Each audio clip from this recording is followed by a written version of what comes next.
প্রতিশ্রুতি দিয়েছিলাম এইভাবে যে তোমাদের নবুয়তি থাকা অবস্থায়, তোমাদের রিসালাতের দায়িত্ব থাকা অবস্থায় যদি আমার নবী শেষ নবী মুহাম্মদুর রাসূলুল্লাহ আবার কি বলে সাল্লাল্লাহু আলাইহি ওয়াসাল্লাম এসে যায়, লা তুমিনুন্না বিহি, তোমরা কি তার প্রতি ঈমান আনবে কিনা, ওয়ালা তানসুরুন্নাহু, তোমরা তাকে সাহায্য করবে কিনা।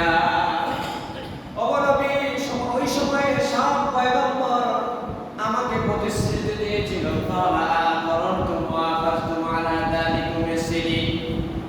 আমি যখন পয়গম্বরদেরকে বলেছিলাম শেষ জামানার নবী মুহাম্মদ যদি এসে যায়, তোমরা যদি তাকে সাহায্য করো, তার প্রতি ঈমান আনো, এই ব্যাপারে তোমরা যদি আমাকে প্রতিশ্রুতি দাও, এই ব্যাপারে তোমরা যদি স্বীকৃতি দাও।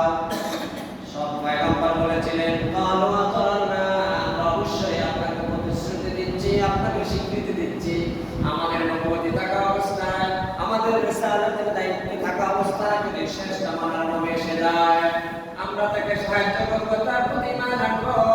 আমাদের উপর যে অর্পিত কিতাব, সেই কিতাবটা বাতিল করে তাকে যে কিতাব দিবেন, সেই কিতাবের উপর আমল করব। সুবহানাল্লাহ। আমার আল্লাহ রাব্বুল আলামিন বললেন, ঠিক আছে, তাহলে ফাশহাদু, তোমরা তোমাদের এই বিষয়ের প্রতি খেয়াল রাখবে, ওয়া আনা মা'কুম মিনাশ শাহিদিন, আর আমিও তোমাদের এই বিষয়ে খেয়াল রাখবো, আমিও সজাগ থাকবো। সুবহানাল্লাহ। বিষয়টা হলো রূহের জগতে আল্লাহ পাক সব পয়গম্বরদেরকে নিয়ে একটা সমাবেশ করবেন। সেই সমাবেশে আল্লাহ পাক তিনটি প্রতিশ্রুতি নিয়েছেন। আল্লাহর জন্য একটা প্রতিশ্রুতি নিয়েছেন, নবীর জন্য একটা প্রতিশ্রুতি নিয়েছেন, অন্যান্য পয়গম্বরদের বিষয়ে প্রতিশ্রুতি নিয়েছেন। তো এই বিষয়ে আমি ধারাবাহিকভাবে বলতেছি। তা আল্লাহ রাব্বুল আলামিন বিশ্বনবীকে যখন রিসালাতের দায়িত্ব দিলেন, নবুয়তের দায়িত্ব দিলেন, তখন আল্লাহ পাক একটা ইতিহাস বিশ্বনবীকে জানিয়ে দিলেন, নবী গো, রূহের জগতে যখন আমি সব পয়গম্বর থেকে প্রতিশ্রুতি নিয়েছিলাম যে তোমাদের ও ঈসা, ও মূসা, ও ইব্রাহিম, ও নূহ নবীউল্লাহ, তোমাদের নবুয়তি থাকা অবস্থায় যদি বিশ্বনবী এসে যায়, তখন তোমরা কি করবে? তারা সবাই এক বাক্যে বলেছিল, আমরা শেষ নবী মুহাম্মদ সাল্লাল্লাহু আলাইহি ওয়াসাল্লামের প্রতি ঈমান আনবো, লা তুমিনুন্না বিহি ওয়া লা তানসুরুন্নাহু, আমরা তাকে সাহায্য করব। আপনি ওই ইহুদি পণ্ডিত, ওই মূসার অনুসারী ইহুদিদেরকে জিজ্ঞাসা করুন, ওই ঈসা রূহুল্লাহ খ্রিস্টান পণ্ডিতদেরকে জিজ্ঞাসা করুন, তাদের কিতাবেও এই কথাগুলো আছে, কিন্তু আজকে তারা আপনাকে মানে না। আল্লাহ রাব্বুল আলামিন বললেন, ক্বালু আতারনা ক্বালা ফাশহাদু ওয়া আনা মা'কুম মিনাশ শাহিদিন, ও পয়গম্বররা তোমরা সাক্ষী থাকো, ও ফেরেশতারা তোমরা সাক্ষী থাকো। সব পয়গম্বর বিশ্বনবীকে শেষ নবী হিসেবে আমার কাছে স্বীকৃতি দিয়েছে, তারা মানবে, তারা সাহায্য করবে। সুবহানাল্লাহ। তাহলে এই আয়াত থেকে প্রমাণিত বিশ্বনবী জনাব মুহাম্মদুর রাসূলুল্লাহ পৃথিবীতে আসার আগেও নবীদের নবী। সুবহানাল্লাহ। বিশ্বনবী পৃথিবীতে আসার আগেও নবীদের নবী। এই আয়াত থেকে প্রমাণ। আল্লাহ রাব্বুল আলামিন 21 নম্বর পারা 19 নম্বর পৃষ্ঠায় আরেকটা আয়াত নাযিল করলেন, ওয়া ইযা আখাযনা মিসাকান নাবিয়্যিনা মিন বা'দি। আল্লাহ রাব্বুল আলামিন বলেন, নবী গো, স্মরণ করুন ওই সময়ের কথা যখন সব পয়গম্বরদেরকে আমি বলেছিলাম তোমরা একজন আরেকজনকে সাহায্য করবে।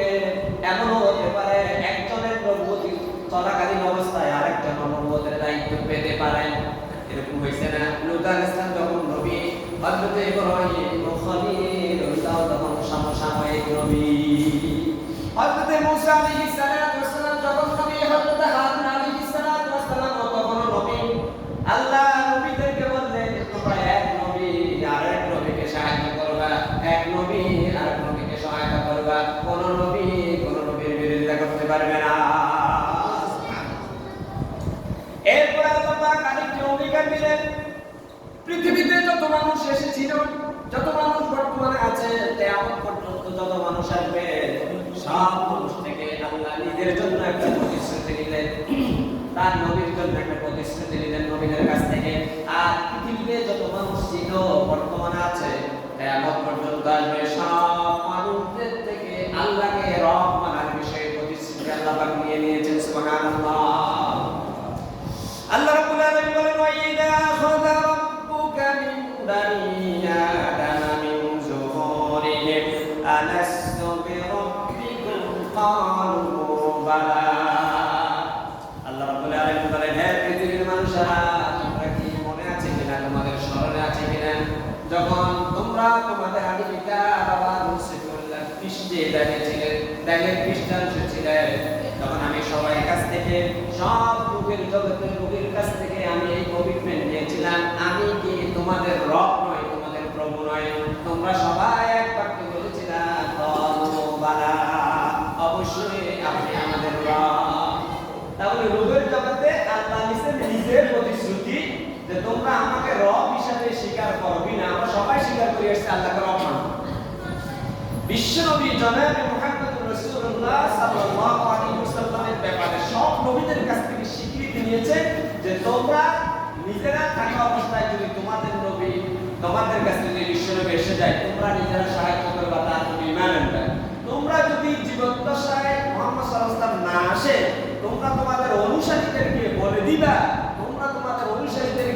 দিবা যে আমাদের পরে এমন একজন নবী আসবে যার নাম হবে মুহাম্মদ যার নাম হবে আহমদ তার প্রতি তোমরা ঈমান আনবা তার প্রতি তোমরা তাকে বিশ্বাস করবে তাকে সাহায্য করবে সুবহানাল্লাহ আল্লাহ রাব্বুল আলামিন সেই কথাটা কোরআনে কারীমের সূরাতুস সাফফাতের ভিতরে আলোচনা করেছেন হযরত ঈসা আলাইহিস সালাম বললেন ওয়া মুবাশশিরান বিরাসূলিন ইয়াতি মিন বা'দি ইসমুহু আহমদ হযরত ঈসা বললেন পৃথিবীর সব খ্রিস্টানদেরকে ডেকে বলেছিলেন ও আমার অনুসারীরা শোনো আমার পরে এমন একজন নবী আসবে এমন একজন নবীর সুসংবাদ আমি তোমাদেরকে দিয়ে যাচ্ছি ওই নবীর নাম হবে আহমদ সুবহানাল্লাহ বন্ধুরা আমার বলতে পারেন বিশ্ব নবীর সবচাইতে পরিচিত প্রসিদ্ধ নাম হলো মুহাম্মদ কেন বলেন আজকে তাফসীরের ভিতরে পাইলাম বিশ্ব নবী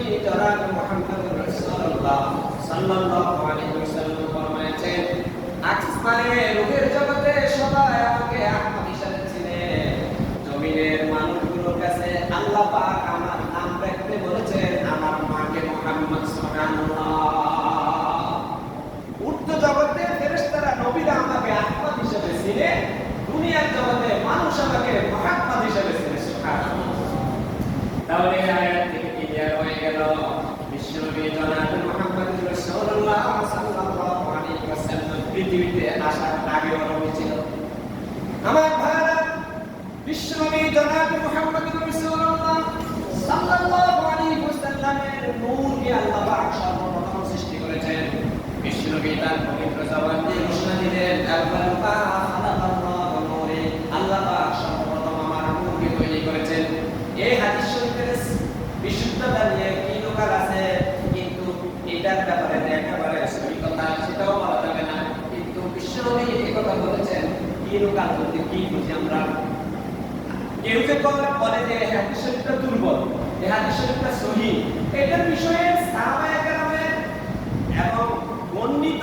যারা বর্ণনা করেন তাদের বিষয়ে যদি মাঝখানে গ্যাপ পড়ে বা যারা হাদিস শরীফটা বর্ণনা করেছেন তাদের চারিত্রিক কোয়ালিটির ব্যাপারে যদি কোনো দুর্বলতা আসে তাহলে হাদিস শরীফটা দুর্বল হয় সেটা আমলের ক্ষেত্রে গ্রহণযোগ্য নয় কিন্তু ইতিহাসের ক্ষেত্রে কোনো পয়গম্বরের সম্মানের ক্ষেত্রে বর্ণনা করে না দোষের কিছু নয় আমার ভাইরা বিশ্বনবী আল্লাহ খালাকাল্লাহু নূরে আল্লাহ পাক সর্বপ্রথম আমার মধ্যে তৈরি করেছেন।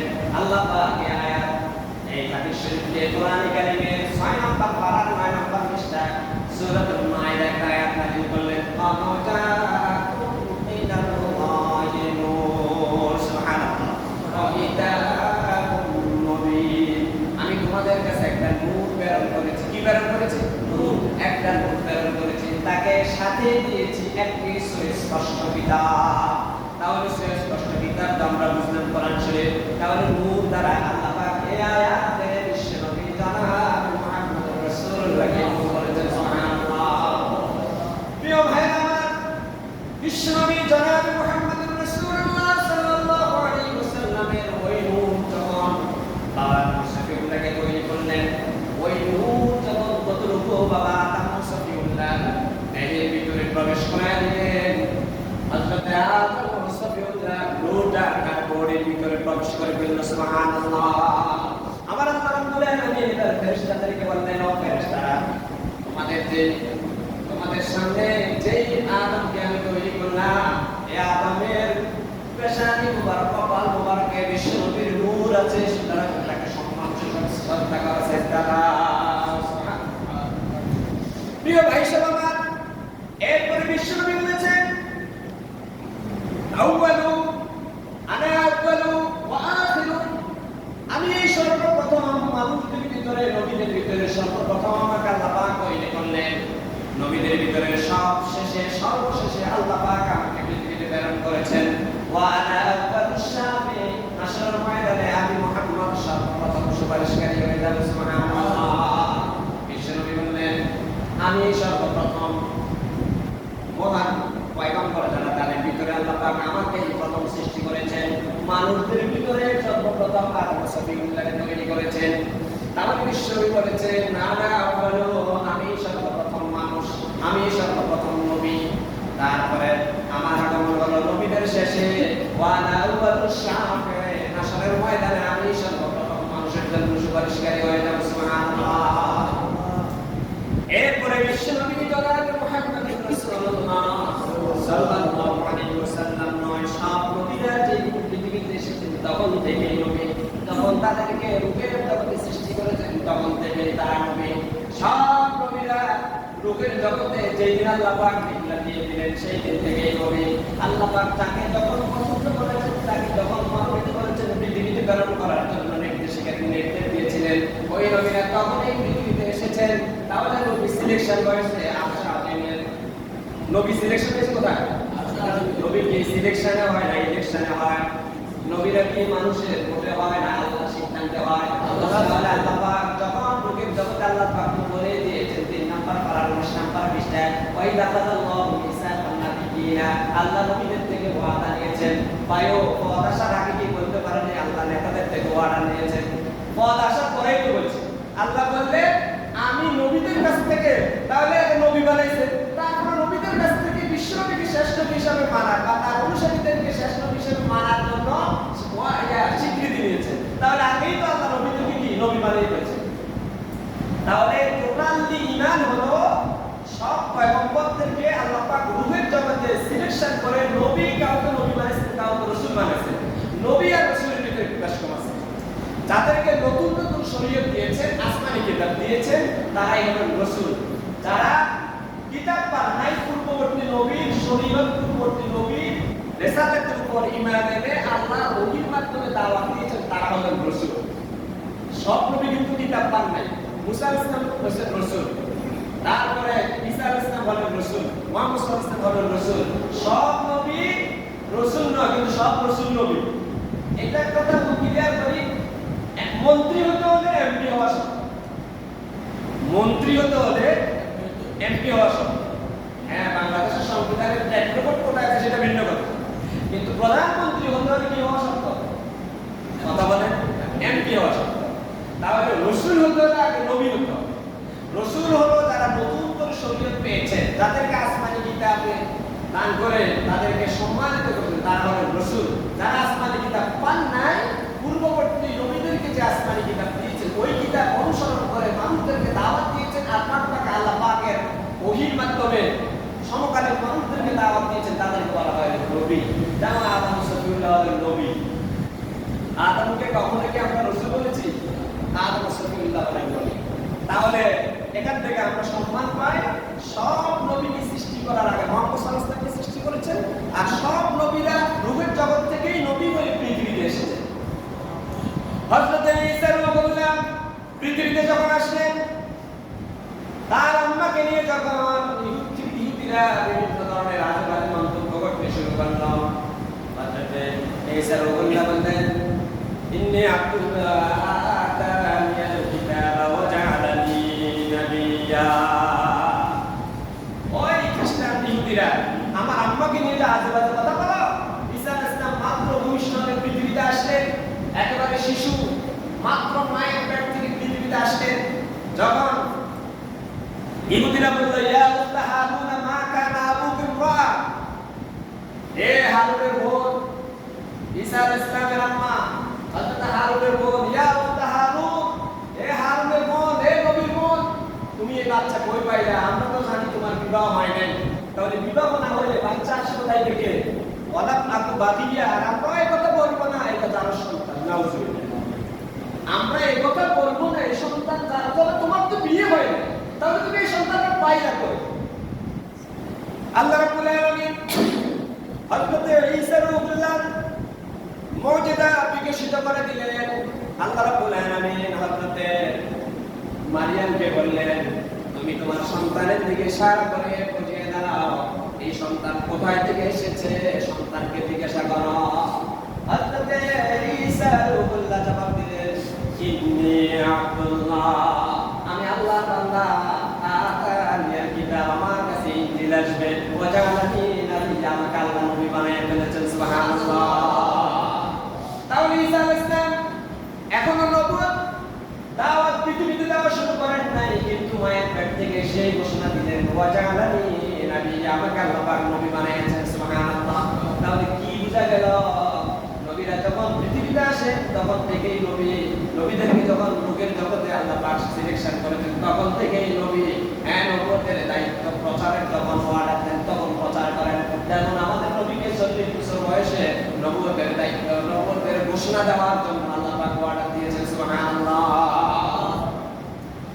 আমার ভাইরা, তাহলে ক্লিয়ার হয়ে গেল বিশ্বনবী জনাবে মুহাম্মদুর রাসূলুল্লাহ সাল্লাল্লাহু আলাইহি ওয়াসাল্লাম তিনি নূরের তৈরি, তবে পৃথিবীতে আগমন যে সিস্টেম, ওই সিস্টেমটা হলো আমার মতো আপনার মতো মানুষের মতো। এজন্য আল্লাহ রাব্বুল আলামিন বলেন, নবী আপনি বলেন, কুল ইন্নামা আনা বাশারুন মিসলুকুম, আমি তোমাদের মতোই মানুষ। এই আমি তোমাদের মতো মানুষ, এই আয়াত নিয়ে, এই ব্যাখ্যা নিয়ে আমাদের দেশে ওহাবি সুন্নিরা বিশাল একটা এক গ্রুপ আছে, কাফের বলে। আমার ভাইরা, ক্লিয়ার মেসেজ, বিশ্বনবীকে নূরের তৈরি না মাটির তৈরি, এটা প্রশ্ন আপনাকে করবে না, আপনাকে প্রশ্ন করবে বিশ্বনবী যা নিয়ে এসেছে, কোরআন শরীফ নিয়ে এসেছে, ওই কোরআন শরীফ কতটুকু আমল করছো, কতটুকু মেনেছো, এটাই প্রশ্নই হবে, সুবহানাল্লাহ।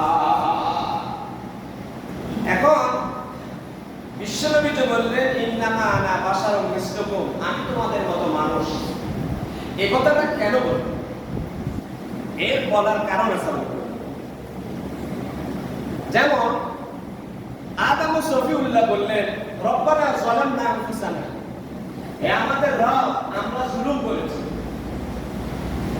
আপনি আমাদেরকে মাফ করেন, ওয়া ইল্লাম তাগফির লানা, যদি আপনি আমাদেরকে মাফ না করেন তাহলে আমরা ক্ষতিগ্রস্তদের অন্তর্ভুক্ত হয়ে যাব। তাহলে আদম ও সফিউল্লাহ নিজেই বললেন আমরা জুলুম করেছি। এখন আমরা কি কেউ আদম ইসলামকে জালেম বলবো? না। কথা ক্লিয়ার? আদম ইসলাম বললেন, রব্বানা যালামনা, আল্লাহ আমরা জুলুম করেছি। আদম ইসলাম তো নিজের মুখে দিয়ে স্বীকৃতি দিয়েছে আরাফাতের ময়দানে। এই কথাটা কোথায় বলছে? আরাফাতের ময়দানে, যে আল্লাহ আমি আর আমার স্ত্রী হাওয়া জুলুম করেছি। তো জুলুম কারা করে? জালেমরা করে। এখন আপনি যদি বলেন যে আদম ইসলাম তাহলে এই কথা কি বলা যাবে? না। এরপরে হযরত ইউনূস আলাইহিস সালাম যখন মাছের পেটে ছিলেন, হযরত ইউনূস আলাইহিস সালাম বললেন, লা ইলাহা ইল্লা আনতা সুবহানাকা ইন্নী কুনতু মিনাজ জালিমিন, ও আমার আল্লাহ তুমি পবিত্র, তুমি ছাড়া আমার আর কোনো ইলাহ নাই, আমি জুলুম করেছি, আমাকে মাফ করে দাও। এখন আপনি যদি বলেন ঈসা আলাইহিস সালাম নিজেই মুখ দিয়ে স্বীকৃতি দিয়েছেন আমি জুলুম করেছি, তাহলে ঈসা আলাইহিস সালামকে তো যায় নাউজুবিল্লাহ, নাউজুবিল্লাহ বলা যাবে না। পৃথিবীর কোন পয়গম্বর গুনাহ করেন নাই, কোন পয়গম্বর গুনাহ করেন নাই। সব পয়গম্বর মাসুম, সব পয়গম্বর নিষ্পাপ। তাদের দ্বারা যদি কোনো ধরনের সামান্য নবুয়তের ক্ষেত্রে কোনো যদি মিসআন্ডারস্ট্যান্ড হয়ে থাকে, আল্লাহ সাথে সাথে তার পয়গম্বরদেরকে সাথে সাথে মাফ করে দিয়েছেন। সুবহানাল্লাহ। আল্লাহ রাব্বুল আলামিন মা তাকাদ্দামা মিন যামবিহি ওয়া মা তাআখার, নবী গো আপনার আগে গুনাহ তো নাই, পরে গুনাহ যদি ভুলক্রম কোনো একটা যদি ছোট ছোট সগীরা গুনাহ হয়ে থাকে, আমি আল্লাহ মাফ করে দিলাম। কারণ কোন নবীদেরকে আমি কোন অবস্থায় রাখতে পারি না, কারণ আমার নবীদেরকে তো সমকালীন সময়ের মানুষদের অনুকরণ করবে। কোন জুলুমকারীকে, কোন অপরাধকারীকে পয়গম্বর রেখে দিলে তারা অনুসরণ করতে পারে না। তাহলে বিশ্বনবী যে বললেন আমি তোমাদের মতো মানুষ, এটা নিজেকে খাটো করে, নিজেকে বাইরে অনেক বক্তা স্টেজে উনি বলে না আমি একজন কিছুই জানি না, তার অর্থ কি কিছুই না জানে সেখানে বসে গেল বক্তব্য দিবি কি? নিজেকে খাটো করলেন, এই হলো এক ব্যাখ্যা। এরপরে হযরতে জিবরাইল আলাইহিস সালাম তিনি অনেক সময় তাহিয়াতুল কলবির সূরত ধরে তিনি আসতেন, অথচ ফেরেশতারা তো সরাসরি নূরের তৈরি। ফেরেশতারা কি নূরের তৈরি? আকীদা হলো, বিশ্বাস হলো ফেরেশতারা নারী এবং পুরুষ নয়, ফেরেশতারা খাওয়া দাওয়া করেন না, ফেরেশতারা সরাসরি নূরের তৈরি। আল্লাহ যখন কোন ফেরেশতাকে যে আকৃতি ধরার জন্য অর্ডার দেন, উম্মতের ওই নবীর কাছে যাওয়ার জন্য যে আকৃতি ধরার জন্য অর্ডার দেন, ওই আকৃতি ধারণ করে তারা নবীদের কাছে আসে। আমার ভাই, হাদিসে জিবরাইল নামে একটা হাদিস শরীফ আছে, ওখানে ঈমানের বিষয় আছে, ইসলামের বিষয় আছে, কিয়ামতের বিষয় আছে। হযরত ওমর ফারুক রাদিয়াল্লাহু তাআলা আনহু বর্ণিত তিনি বলেন, একদিন আমরা হুজুরের সামনে বসা, ইন্দালিন্দান একজন ভদ্রলোক আসলো, দূর থেকে এসেছে এটা বোঝা যায় না, দূর থেকে এসেছে এটা বোঝা যায় না, কারণ দূর থেকে আসলে চেহারার ভিতরে ভ্রমণের একটা চাপ থাকে, একটা চিহ্ন থাকে। কিন্তু আবার এই লোকটাকে আমরা কোনোদিন আমাদের গ্রামেও দেখি নেই, আমাদের গ্রামের মানুষ নয়, আবার দূর থেকে এসেছে এটা কোনো সিমটম নাই, কোনো আলামত নাই। কিন্তু এসে একেবারে ছাত্র শিক্ষকের মতো উত্তরে বললেন, আপনি বলেন তো মাটি ইমান কি? এমন ভাবে বসলেন বিশ্বনবীর গুরুর সাথে মিলাইয়া দুই রূপে একত্রিত করে বসলেন। ছাত্র শিক্ষক যেমন বসে, আমরা নামাজের শুরুতে যেভাবে বসি, ওই আগন্তুক ব্যক্তি আর বিশ্বনবীর মুখোমুখি হয়ে নামাজের শুরুতে বসলেন। হুজুরের গুরুর সাথে ওই আগন্তুক ব্যক্তির গুরু মিশাইয়ে ফেললেন। ওমর বলতেছে এই লোকটা আগন্তুক, এটাও চিহ্ন নাই, সুরগুলো পরিপাটি করা। এরপরে তিনি যে আমাদের গ্রামের হলো তো চিন্তা, লোকটা যে আমাদের গ্রামে, তাহলে তো আমরা চিন্তা, আর লোকটা তো ভ্রমণ করে এসছে, এটার কোনো নমুনাও তার চেহারার ভিতরে নাই। আবার আসে হুজুরের উরুর সাথে উরু মিলাইয়া ছাত্র শিক্ষকের মতো নামাজের শুরুতে বসে হুজুরের বলল, হুজুর ইমান কি জিনিস? হুজুর এবার জবাব দিলেন, এক আল্লাহর প্রতি ঈমান আনা, আসমানি কিতাবের প্রতি ঈমান আনা। ওই যে ঈমানের যে 7টি বিষয়, আমানতু বিল্লাহি ওয়া মালাইকাতিহি ওয়া কুতুবিহি, এগুলা বললেন, বলল যে আপনি সঠিক বলেছেন। আবার বলল আপনি বলেন মান ইসলাম, ইসলাম কি জিনিস? বলল এক আল্লাহর প্রতি ঈমান আনা, বিশ্বনবীকে মানা, নামাজ কায়েম করা, রোজা রাখা, হজ করা, যাকাত দেওয়া। বলল যে আপনি সঠিক বলেছেন। সাহাবায়ে কেরাম হতবাক হয়ে গেল, এই লোকটাকে আমরা চিনি না, এই লোকটা কোথায় থেকে আসছে? ভ্রমণের চিহ্ন তার চেহারার ভিতরে নাই। কিন্তু এমন ভাবে বিশ্বনবীকে প্রশ্ন করে, আবার নিজেই প্রশ্ন করার পর আবার নিজেই বলে আপনি ঠিক বলেছেন, তাহলে বোঝা যায় বেড়াটা তো খুব পণ্ডিত বেড়া। আমার ভাইরা, এই লোকটির সম্পর্কে হযরত ওমর রাদিয়াল্লাহু তাআলা হুজুরের জিজ্ঞাসা করলেন, ওমর তুমি চিনোনি এই লোকটি কি?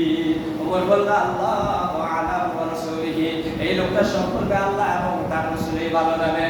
হুজুর বললেন, ওমর রে, এই লোকটি হলো আর কেউ নয়, এই লোকটি হলো হযরত জিবরাইল। তোমরা আমার সাথে কেমনে বসবা, আমার সাথে কেমনে কথা বলবা, সেটা শিক্ষা দেওয়ার জন্য এসেছে। সুবহানাল্লাহ। তাহলে হযরত জিবরাইল নূরের তৈরি ফেরেশতা, কথা খাস কথা। ওই নূরের তৈরি মানুষটা যদি মানুষের আকৃতি ধারণ করে, যদি মানুষের হেদায়েতের জন্য আল্লাহর পক্ষ থেকে বিশ্বনবীর কাছে নিয়ে আসতে পারে, মানবের আকার আকৃতিতে বিশ্বনবীর দেহের ভিতরে নূর থাকতে পারে, এই কথা বিশ্বাস করার ব্যাপার আর কোনো আপত্তি থাকার কথা নয়। নারে তাকবীর, আল্লাহু আকবার। আর হ্যাঁ, বিশ্বনবী জনাব মুহাম্মদুর রাসূলুল্লাহ সাল্লাল্লাহু আলাইহি ওয়াসাল্লাম বলেছেন, লাস্তু কাহাইতুকুম ওয়া মাসাবিলা, মতো সাধারণ মানুষ নয়, আমি হলাম অসাধারণ ভাইরা আমার। আল্লাহ রাব্বুল আলামিন বিশ্বনবী জনাব মুহাম্মদুর রাসূলুল্লাহ সাল্লাল্লাহু আলাইহি ওয়াসাল্লামের আম্মা বলতেছেন, আমি যখন গর্ভে ধারণ করি মুহাম্মদ সাল্লাল্লাহু আলাইহি ওয়াসাল্লামকে, ওই রজনীতে আমি স্বপ্নে দেখলাম আমার পেটের ভিতরে যখন তার বাবা আব্দুল্লাহর সাথে আমার সংসার হলো, হযরত মুহাম্মদুর রাসূলুল্লাহ সাল্লাল্লাহু আলাইহি ওয়াসাল্লাম যখন আমার গর্ভে আসলো, আমি দেখলাম পুরা পৃথিবীটা আলোকিত হয়ে গিয়েছে, শাম সিরিয়ার রাজপ্রাসাদ সবকিছু আমি স্পষ্টভাবে দেখতে পেয়েছি। সুবহানাল্লাহ। এরপরে হযরত আমিনা বলেন, যেদিন মুহাম্মদ ভূমিষ্ঠ হলো, আমার ভাইরা, আমার আপনার মায়ের পেট থেকে আমরা একটা বিশেষ জায়গা দিয়ে দুনিয়াতে এসেছি। হাদিস শরীফের ভিতরে এসেছে, আল্লাহর নবী জনাব মুহাম্মদুর রাসূলুল্লাহ তার আম্মা জান আমেরার ওই বিশেষ অংশ দিয়ে ভূমিষ্ঠ হন নাই, বাম পাজরের হাড়টাকে অপারেশন করে আল্লাহ পাক কুদরতিভাবে বিশ্বনবীকে দুনিয়ার বুকে নিয়ে আসলেন। সুবহানাল্লাহ। হযরত আমিনা বলতেছেন, দুনিয়ার নারীরা যখন গর্ভ খালাস করেন প্রচুর পরিমাণে তাদের রক্তপাত হয়, আমি আমিনার এক ফোঁটাও রক্তপাত হন নাই। আমি এমনটা দেখেছি, আমার বাম পাথরটা অপারেশন করে একটা নূরের ঝলকানি দেখেছি, একটা নূর বিকৃষ্ট হয়ে যায়, এতটুকুই আমি দেখেছি। সুবহানাল্লাহ। আর বলা লাগবে? তাই তো নাই। আল্লাহ রাব্বুল আলামিন বিশ্বনবীকে এত সম্মান দিলেন, এত মর্যাদা দিলেন, এত শান দিলেন, পৃথিবীর কোন নবীকে এত শান দেন নাই। আল্লাহ পাক বিশ্বনবীকে বললেন, অন্যান্য নবীদেরকে আমি এলাকা ভিত্তিক নবী বানাইছি, অন্যান্য নবীদের নাম ধরে রেখেছেন। আল্লাহ পাক কোনদিন বিশ্বনবী জনাব মুহাম্মদুর রাসূলুল্লাহকে নাম ধরে রাখেন নাই। কোরআন শরীফ কম বেশ আপনারা পড়েন, অত অর্থ বুঝেন না। আদম আলাইহিস সালামকে যেখানে রেখেছেন বলছেন, ইয়া আদামুসকুন আনতা ওয়া যাওজুকাল জান্নাহ, ওয়া আদম তুমি আর তোমার স্ত্রী জান্নাতে প্রবেশ করো। আদম আলাইহিস সালামের নাম ধরে রাখলেন। ইব্রাহিম খলিলুল্লাহ বললেন, আনতা ফাআলতা হাযা বিআলিহাতিনা ইয়া ইব্রাহিম, ইয়া মানে হে ও ইব্রাহিম বলে রাখলেন। হযরত জাকারিয়া আলাইহিস সালামকে বললেন, ইয়া জাকারিয়া ইন্না নুবাশশিরুকা বিগুলামিন ইসমুহু ইয়াহইয়া, ও জাকারিয়া আমি তোমাকে বার্ধক্য অবস্থায় একটা সন্তান দেব, ওই সন্তানটার নাম হলো ইয়াহইয়া, লাম নাজআল লাহু মিন ক্বাবলু সামিয়্যা, পৃথিবীতে এই নামের আগে আমি আর কোনো নবীর নাম দেই নাই। তাহলে আল্লাহ পাক জাকারিয়া ইসলামকে ইয়া জাকারিয়া বলে ডাকলেন। এরপরে ইয়াহইয়া বললেন, ইয়া ইয়াহইয়া খুযিল কিতাবা বিকুওয়া, ও ইয়াহইয়া তোমাকে যে তোমার আব্বা যে কিতাব ধরে মানুষদেরকে দাওয়াত দিত, ওই কিতাব দিয়ে তুমি মানুষদেরকে দাওয়াত দাও। এরপরে ঈসা নবীকে ইয়া সম্বোধন করলেন, এক কথায় সব নবীদেরকে নাম ধরে রাখলেন, কিন্তু বিশ্বনবী জনাব মুহাম্মদুর রাসূলুল্লাহকে কোনদিন ইয়া মুহাম্মদ বলে আল্লাহ পাক ডাক দেন নাই। সুবহানাল্লাহ।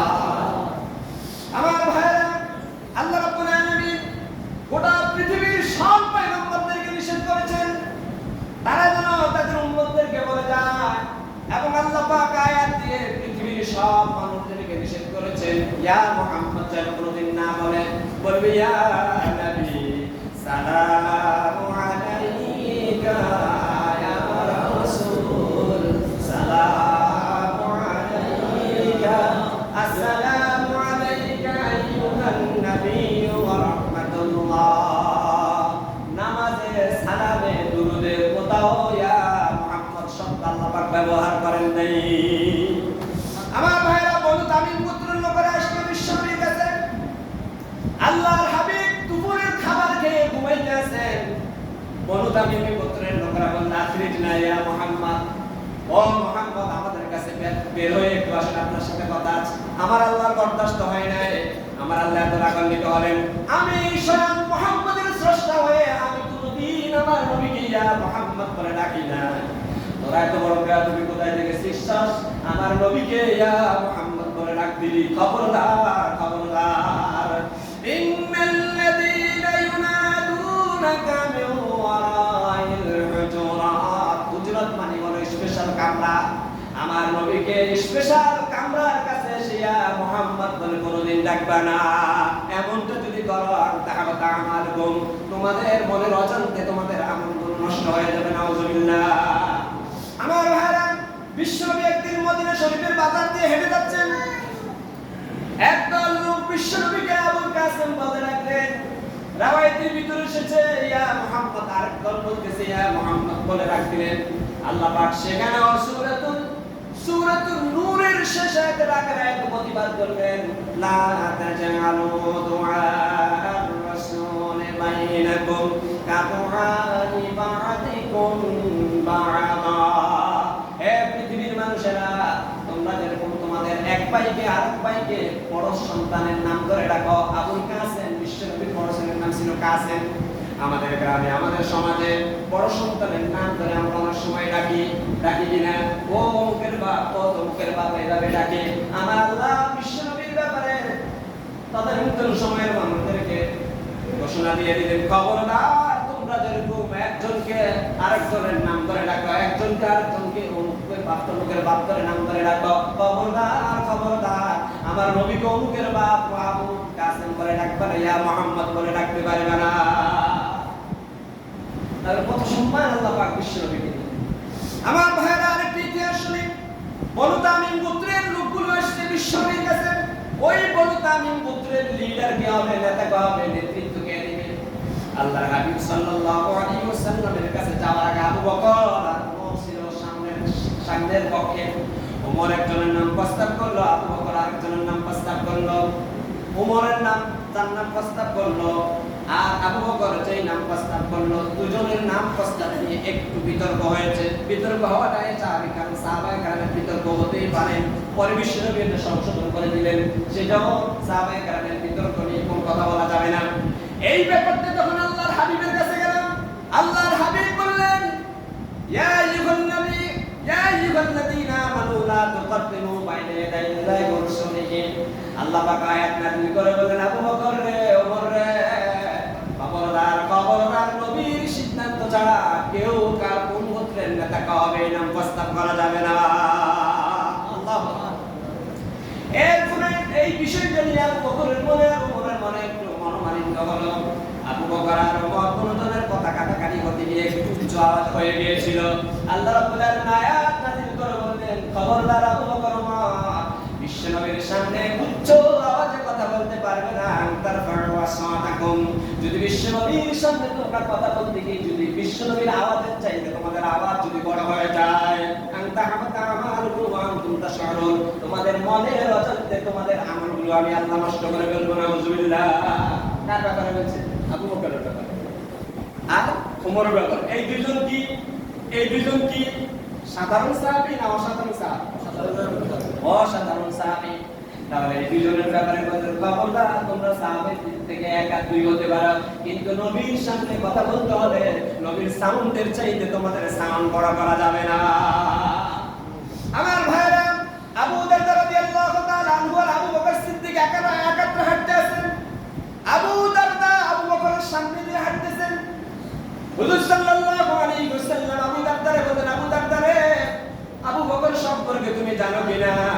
আমি নবীর পরে সূর্য যতদিন পূর্ব থেকে উদিত হবে, পশ্চিম দিগন্তে অস্তমিত হবে, আমি নবীর পরে কিয়ামত পর্যন্ত আবু বকরের মতো এত সম্মানী মানুষ আর পৃথিবীতে আসবে না।